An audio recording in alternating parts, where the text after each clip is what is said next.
Hello बच्चों, स्वागत है आयुष जैन क्लास में। तो बेसिकली आज अपन बात करने वाले हैं क्लास 9 की एक छोटी सी एक्सरसाइज, एक इजी एक्सरसाइज के बारे में डिस्कस करने वाले हैं। एक्सरसाइज 1.4। इसका इंट्रो में ही ये एक्सरसाइज पूरी हो जाएगी। तो यही इंट्रो है, यही एक्सरसाइज है। तो बेसिकली आप निकालेंगे NCERT और एक कॉपी और पेन, उसके थ्रू हम एक्सरसाइज को सॉल्व करेंगे। दो ही क्वेश्चन है। तो पहला क्वेश्चन है visualise 3.765 on number line using successive magnification. तो हमें इसको कोई डेसिमल एक्सपेंशन दिया है, उसको हमें क्या करना है, नंबर लाइन पर शो करना है। और कैसे शो करना है, सक्सेसिव मैग्निफिकेशन। इसका मतलब ये हुआ कि इसको पूरा, जैसे हमने 3.765, तो बेसिकली हम 3, 4, 5, 6 या 3.7 मतलब डेसिमल 1 डिजिट तक हमने सॉल्व की है। जैसे 3.7 को हम रिप्रेजेंट हाल कर देंगे, 3.8 को रिप्रेजेंट कर देंगे। लेकिन सक्सेसिव मैग्निफिकेशन में हम जब देखेंगे तो डेसिमल तक कुछ डेसिमल के बाद कुछ आगे डिजिट होंगी, 3 या 4, एटलीस्ट 5 हो सकती। बात समझ में आया? तो हम इस मेथड को सक्सेसिव मैग्निफिकेशन मेथड के नाम से भी बोल सकते हैं। तो विजुलाइजिंग हमें इसको करना है। 3.765 को कहाँ दिखाना है, नंबर लाइन पर दिखाना है थ्रू द सक्सेसिव मैग्निफिकेशन। तो सिंपल आपको पता है 3.765 जब हम नंबर लाइन बनाएंगे तो बीच में हमारा 0, 1, 2 और कौन हुआ 3 और 4 और 5। बेसिकली अब ये 3.765 ये किसके बीच में होगा, 3 और 4 के बीच में होगा, यहाँ कहीं होगा, यहाँ। तो कहने का मतलब इस 3 और 4 के बीच में कितने डिफरेंस होंगे, 9 नंबर्स होंगे। 3.1, 3.2, 3.3 ऐसे 9 नंबर्स होंगे। तो इसको विजुलाइज करो। देखो इसके बाद ये A विजुलाइजिंग हुई, कहाँ मिलेगा, यहीं कहीं मिलेगा ऐसे। अब मैं इसको विजुलाइज करूँगा। बेसिकली ये 3 हुआ और ये वाला 4 हुआ। तो 3.1, 3.2, 3.3 ऐसे 3.4, 5, 6, 7, 8, 9 और ये आगे 4। तो जो यूनिट्स रखेंगे बिल्कुल सेम रखेंगे। यहाँ थोड़ा सा ऊपर नीचे हो रहा है, लेकिन वहाँ पर आप जो करेंगे बिल्कुल मेजरमेंट के साथ सॉल्व करेंगे। तो 3.7 यानी कि दूसरे वाले स्टेप में जो मिलेगा वो हमें 3.7 और 3.8 के बीच में मिलेगा। कैसे पता आपको, क्योंकि 3.7 हमने देख लिया कहाँ मिल रहा है, यहाँ पर मिलेगा। अब हम देखेंगे 7, 6 तीसरी मतलब दूसरी डेसिमल के बाद 100th प्लेस पर देखेंगे। जो 6 है 100th प्लेस पर, वो हमें कहाँ मिलेगा, 3.7 और 3.8 के बीच में मिलेगा। तो इसको भी हमें क्या करना पड़ेगा, आगे और विजुलाइज करना पड़ेगा। तो कहने का मतलब एक तरीके की मैग्निफिकेशन या जूम टाइप है ये, जिसमें हम वैल्यू और खंगालेंगे। अब इसके आगे कौन आएगा, जैसे 3 और 4 के बीच में कौन आएगा, 3.1, 3.2, 3. ऐसे ही 3.7 के बाद कौन आएगा, 3.7 और 3.8 के बीच में क्या होगा, ऐसे देखो जरा, 3.71, 3.72, 3.76 वो 3, ये तो आप चीज़ समझ पा रहे होंगे। 3.74, 3.75, 3.76, 3.77, 3.78, 3.79 और एट लास्ट में जो आएगा वो आएगा 4 नहीं 3.8 आएगा।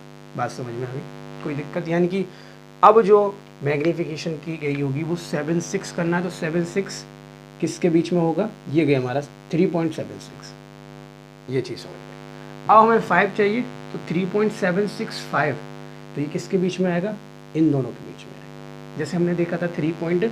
यहाँ हम किसको देख रहे थे, 3.76 को देख रहे थे। तो 7, 6 किसके बीच में आएगा, 7 और 8 के बीच में आएगा। जैसे हम यहाँ देख रहे थे 3.7 को देख रहे थे, 3.7 किसके बीच में है, 3 और 4 के। जैसे जैसे हम आगे बढ़ते जाएंगे, डिजिट्स में आगे बढ़ते जाएंगे, वैसे वैसे हम उसको ऑर्डर भी देखना पड़ेगा कि वो किसके बीच में आ रहा है। बात समझ में आया? अब हमें 5 और चाहिए, तो एक लास्ट मैग्निफिकेशन हमें इसकी करनी है, वो किसके बीच में, 3.76 और 3.77 के बीच में। इसको थोड़ा सा ऐसे सेपरेट टाइप करेंगे जिससे कि वहाँ आपको डिजाइन, मतलब डिजाइन तो नहीं, एक अलग तरीके की मैग्नीफिकेशन वहाँ शो करेगी। ABCD स्टेप वाइज भी लिखेंगे, जैसे इसके बीच में 3 डिजिट्स थी, ठीक है ना, तो 4 स्टेप बनेंगे, क्योंकि आगे वाली डिजिट्स भी देखेंगे, यानी कि 4 डिजिट तो 4 स्टेप बनेंगे। इतनी चीज़ समझे। तो ये किसके बीच में 3.76 और ये किसके बीच में 3.77। अब 76 के आगे कौन आएगा? अब 76 के आगे जैसे यहाँ था 3.7 के आगे कौन आया? 3.71। ऐसे इसके आगे भी कौन आ जाएगा? 1। 3.761, 3.762, 3.7, ये तो सिंपल आप कर सकते हो।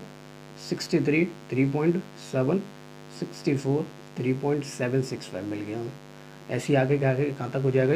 3.769। अब बाद में आगे जाकर 3.77 में, यानी कि यही हमारा क्या हो जाएगा? आंसर। इसको बोल देंगे P पॉइंट। जैसे थोड़ा ब्लैक करके ब्लैक पेन से लिख देंगे P रिप्रेजेंट 3.765 ऑन। बस समझ में, बहुत आसान है, लेकिन ये शायद ही पेपर में है। इसके जो नीचे वाला क्वेश्चन है, क्वेश्चन नंबर 2, ये आने के चांसेस, तो इसको बिना किसी देरी के इसको उतारेंगे। तो नेक्स्ट फॉर क्वेश्चन नंबर 2, ठीक है ना, ये इजी एक्सरसाइज है। इसके आगे वाला जो इंट्रो होने वाला है वो 1.5 क्या एक इंट्रो आएगा, तो वो देखना ना बोले, क्योंकि वो बेसिक हो जाएगा। रेशनल और इरेशनल नंबर के बीच में जो ऑपरेशन लगेंगे वो देखेंगे। नेक्स्ट है 4.6, लेकिन ये जो दिया है 4.26 पर बार दिया, दोनों पे दिया है अप टू 4 डेसिमल डिजिट। अब 4 डेसिमल डिजिट चाहिए, अब डेसिमल डिजिट तो है नहीं बेसिकली, तो हम क्या करेंगे, इसको ऐसे लिख सकते हैं, इसको ऐसे लिख सकते हैं 4.26, 4 डिजिट चाहिए उसे, तो 26 को 2 बार लिख सकते हैं, बार है और हमें 4 डिजिट चाहिए, तो ये रिपीट होगी, ठीक है ना। अब ये आप कमेंट सेक्शन में बताना ये नॉन टर्मिनेटिंग नंबर है या ये टर्मिनेटिंग नंबर, कमेंट सेक्शन में भी बताएंगे कि ये कैसा नंबर है, जिससे कि आपके इंट्रो में आपने ये चीज़ों को देखा होगा हाउ टू सॉल्व। तो इनकी बायोलॉजिकल मतलब सक्सेसिव मैग्नीफिकेशन करनी है, नॉट बायोलॉजिकल मैग्नीफिकेशन, क्या करनी है, सक्सेसिव मैग्नीफिकेशन, जैसे हमने उसमें किया था। तो कितने स्टेप बनेंगे, कितने डिजिट, 1 2 3 4 5 स्टेप बनेंगे। पहले हम देखेंगे 4, तो पहले तो नंबर लाइन बनाएंगे 0 2 3 4 5। अभी किसके बीच में आएगा? 4.2, ठीक है ना, 4.2 यहीं कहीं आएगा 4 और 5 के बीच। बात समझ में आया? ये हमने किसको देखा? 4.2। लिखना नहीं है आपको, बस मैं बता रहा हूँ, आप लिखना नहीं, उस क्वेश्चन में भी नहीं लिखना। तो 4 और 5 के बीच में तो ऐसा कुछ स्ट्रक्चर टाइप बना देंगे जिससे कि वहाँ अच्छी सी रिप्रेजेंट हो जाए। 4.1, 4.2, 4.3, 5 6, ठीक है ना। ये चीज़ एक इजी है, यहाँ मैं तो जल्दी कर रहा हूँ भैया। ये डिफरेंस थोड़ा आप क्या करेंगे, इसको रिमार्क करेंगे रूलर से या स्केल जो भी है, मेजरमेंट के थ्रू आप बिल्कुल इसको कायदे से बनाएंगे, जिससे कि वहाँ कुछ भी दिक्कत ना हो, ठीक है ना। एक सरप्राइजिंग क्वेश्चन होते हैं ऐसे पेपर में आना, लेकिन लगभग 2 नंबर में पूछ लिया जाता है, इसकी विजुलाइजिंग करो। 4.6 हो गया। अब 4.2 देखना था, वो किसके बीच में आया? 4 और 5। अब क्या देखना? 4.26, थर्ड स्टेप में तीसरी डिजिट देखनी है, तो 4.26 कहाँ आएगा? 4.26 कहाँ आएगा? 4.2 और 4.3 के बीच में। तो इसको ऐसे कर देंगे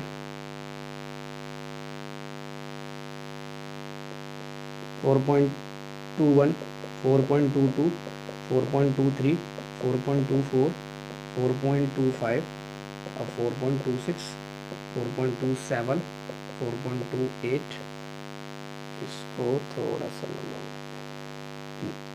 4.29 और ये लास्ट में कौन आ जाएगा? 4.3। बात समझे? अब 4.26 हमने देख लिया, 4.26 कहाँ है भाई? ये गया 4.26। अब 4.262 चाहिए, यानी कि ये किसके बीच में आएगा? यहीं कहीं आएगा। तो इसकी अब सक्सेसिव मैग्नीफिकेशन हमें करनी है, ठीक है ना। तो ये आ जाएगा नंबर लाइन, थोड़ा छोटा बनाएंगे जिससे कि नीचे वाला आ जाए, तो ये आएगा, ठीक है ना। तो आप इस चीज़ को समझ पा रहे होंगे, आई थिंक। एक छोटी लेवल का है, ज़्यादा बड़ी बात नहीं है, वो ज़्यादा बड़ा कॉन्सेप्ट नहीं है। तो मैं इसको यहीं तक कर देता हूँ। लास्ट में कौन आ जाएगा 4.27, ऐसे ही ये चलता जाएगा कहाँ तक 4.269। ये चीज़ आप समझ पा रहे होंगे, 69269 इसको उतारेंगे अच्छी तरीके से, ठीक है ना। इतनी चीज़ समझे, कोई दिक्कत। ये आप यहाँ आप लिख सकते हैं, ठीक है ना। यहाँ आप क्या कर सकते हैं, लिख सकते हैं कि हाउ टू सॉल्व दैम, कि कैसे ये चीज़ें हमारे सामने हो रही हैं, इतनी चीज़ समझे। तो 4.26 और 4.263, अब ये हमने क्या देखा था 4.262 देखा था। अब ये किसके बीच में आया था हमारा, बेसिकली हमारा बीच में आया था 4.26 और 4.27 के बीच में आया था। अब हमें क्या देखना 4.2626, ठीक है ना। तो ये किसके बीच में आएगा 2626, यानी कि यहीं कहीं आएगा, ठीक है ना। तो इसकी क्या करेंगे सक्सेसिव मैग्निफिकेशन, इसको ऐसे लिखेंगे भाई, थोड़ा सिस्टमेटिक मैनर से जितना लिख सको। 4.2621, 4.2622, 4.2623, 4.2624, 4.2625, ठीक है ना। 4.2626 आगे भाई पूरा लिख दो। 4.2627, 4.2628, 4.2629, ठीक है ना। इतनी चीज़ समझे। और यहाँ क्या लिख देंगे 4.263, ठीक है ना। और हमारा कहाँ है 2626, ये गए भाई। और यहाँ बोल देंगे P रिप्रेजेंट नंबर 1 है, नंबर 9। बात समझ में, कोई दिक्कत नहीं। अगर 5 स्टेप चाहिए थे तो 5 तक, मेरे हिसाब से इसमें कोई इंट्रो की ज़रूरत नहीं। एक एक्सरसाइज क्वेश्चन के थ्रू ही हम इस चीज़ को क्या कर देंगे, समझ जाएंगे। अभी ऐसे बोल सकता था डेसिमल एक्सपेंशन, जैसे आप एग्जाम्पल नंबर एक निकाल सकते हो। एक एग्जाम्पल नंबर है आपका एग्जाम्पल नंबर 11। ये थोड़ा क्वेश्चन अलग है, इसको मैं समझा देता हूँ बस एक उसके थ्रू। जैसे दिया 5.37 और 37 पे बार दे दिया, और विजुलाइजिंग ये मांग रहा है I think up to 5 decimal digits मांग रहा है। तो इसको सॉल्व करने का तरीका क्या होगा वो देख लेते हैं। तो 2 डिजिट तो पहले भी हैं, अब 7 पे बार चढ़ा है, इसका मतलब मैं क्या करूँगा 5.3777, 4 बार लिखूँ क्योंकि 4 डिजिट है। बच्चा गलती कर देता है, इसमें 5 7 लिखाता है क्योंकि 5 डेसिमल डिजिट चाहिए, क्योंकि 3 पहले से बेटा है इसमें। 3 डेसिमल के बाद ही है, तो 3 को भी इंक्लूड करेंगे। और 5.3 को और 7 को कितनी बार लिखेंगे 4 बार, क्योंकि वो रिपीट कर रहा है जस्ट इसी की तरह। तो मेरे हिसाब से आपको ये चीज़ समझ में आ गई होगी। तो मिलते हैं नेक्स्ट वीडियो में। Intro of exercise 1.5 most important intro होने वाला है वो, क्योंकि उसमें बेसिक फंडामेंटल जो क्वेश्चन आप करते हैं RDRS के, वो आपको वहाँ एक बेसिक फंडामेंटल के थ्रू समझोगे कि कैसे सॉल्व हम उस चीज़ को करेंगे। एक आपका बेसिक के थ्रू आपका एक कह सकता हूँ एक नींव तैयार होगी उससे कि इरेशनल और रेशनल में जब ऑपरेशन लगाए जाते हैं तो कैसे सॉल्व होंगे। तो बने रहिए आयुष जैन क्लासेस के साथ।